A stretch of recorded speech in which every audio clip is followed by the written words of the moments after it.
আজকে আমি যে চকলেটের রেসিপিটা নিয়ে এসেছি সেটা সুপার ফেমাস একটা চকলেট, বাউন্টি বার চকলেট। এই চকলেটটা বানানো খুবই সোজা। এর জন্য আমি প্রথমে 1 কাপের মতন ডেসিকেটেড কোকোনাট নিয়েছি, তার সঙ্গে কনডেন্স মিল্ক পরিমাণ মতন নিয়ে ভালো করে আমি ডোয়ের মতন রেডি করে সিলিন্ডার শেপের মতন বানিয়ে নিয়ে 1 ঘন্টার মতন ফ্রিজে রেখে ডার্ক কম্পাউন্ড চকলেট আর milk compound chocolate double boiling মেথডে মেল্ট করে নিই। কোকোনাট বারগুলো ফ্রিজ থেকে বের করে আমি 2 রকম চকলেটেই ভালো করে কোট করে নিয়ে একটু স্পুনের টাচ দিয়ে দিলাম, যেমন মার্কেটে বাউন্টি বারগুলো থাকে।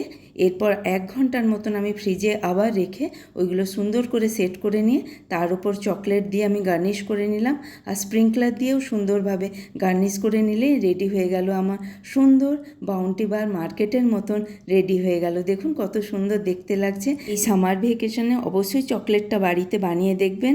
রেসিপিটা ভালো লাগলে লাইক, কমেন্ট, শেয়ার করার অনুরোধ রইল। নমস্কার।